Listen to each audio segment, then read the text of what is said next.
अस्सलाम वालेकुम dear students. आज का हमारा टॉपिक है hand labour and steam power.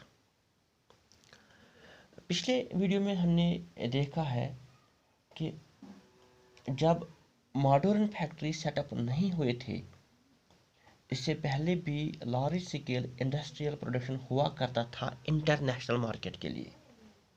Means before the industrial revolution और before factories were set up, there was a large scale industrial production for international market, and this was not based on factories. Many historians now refer to this phase of industrialization as proto-industrialization. Means जब modern factories नहीं थे तब भी large scale of industrial production हुआ करता था international market के लिए। इसे प्रोटो इंडस्ट्रियलाइजेशन कहा जाता है।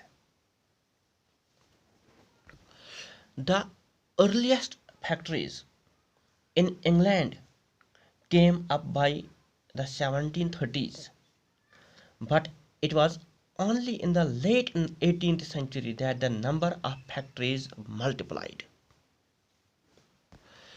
लेट 18th सेंचुरी से हम देखते हैं कि जो फैक्ट्रीज की जो तादाद है वो बहुत ज़्यादा बढ़ गई है यूरोप में, स्पेशली इंग्लैंड में। लेकिन इसके बावजूद भी some industrialists in 19th century Europe prefer hand labor or machines. हम देखते हैं कि बहुत सारे फैक्ट्री सेटअप होने के बाद भी कुछ इंडस्ट्रियलिस्ट्स जो यूरोप के थे वो हैंड लेबर को प्रेफर करते थे और machines. Because in Britain there was no shortage of human labour. Poor peasants moved to the cities in large numbers in search of jobs, waiting for work. So, industrialists had no problem of labor shortage or high wage costs. Britain में human labour की shortage नहीं थी 19th century में। Cities में हम देखते हैं जो पुअर पीजेंट्स थे वो जॉब की तलाश में थे।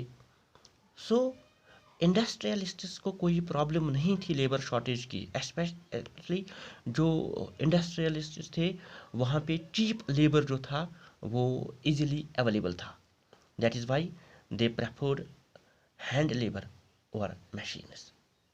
और उसके साथ साथ हम देखते हैं जो इंडस्ट्रीज़ जो हैं they required large capital investment. Industries को सेटअप करने के लिए बहुत सारा पैसे की ज़रूरत होती है। And the industrialists did not want to introduce machines that got rid of human labor and required large capital investment. Seasonal industries के लिए ज़्यादातर हैंड लेबर को प्रेफर किया जाता था। In money industries the demand for labour was seasonal. कुछ industries जो साल में सिर्फ 2-4 महीने काम करती थी।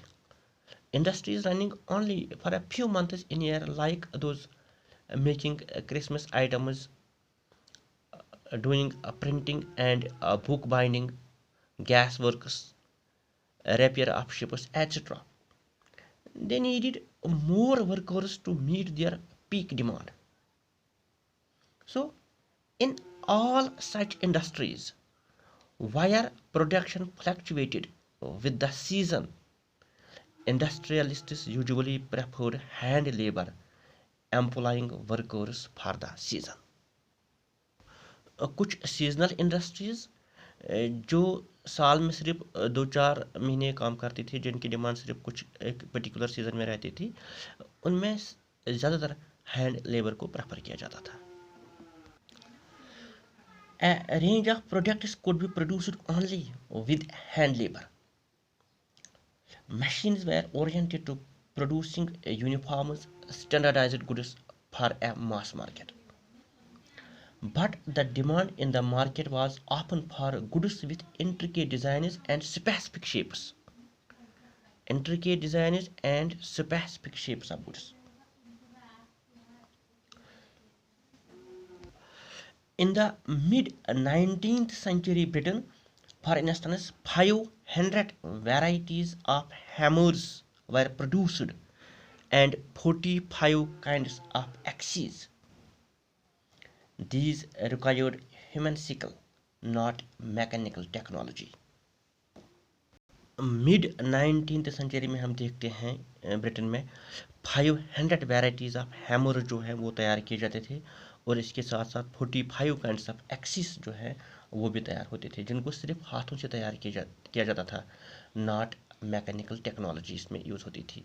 That is why some industrialists जो है यूरोप में they prefer hand labour over machines, क्योंकि कुछ ऐसी चीज़ें थी कि कुछ ऐसे गुड्स थे जिनको सिर्फ हाथों से तैयार किया जाता था.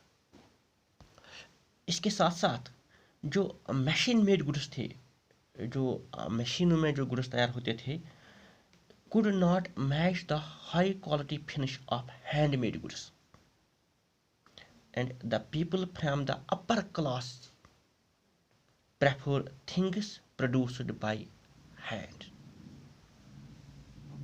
ब्रिटेन में जो अपर क्लास के लोग थे, नोबल्स थे, एरिस्टोक्रेट्स थे, वो हैंडमेड गुड्स को प्रेफर करते थे, ना कि मशीन मेड गुड्स को. हैंडमेड गुड्स जो थे, handmade goods were better finished, individually produced and carefully designed. और मशीन मेड गुड्स जो थे, machine made goods were for export to the colonies. The situation was different in 19th century America, क्योंकि there was shortage of labour in America, and hence mechanisation was the only way out in that part of the world.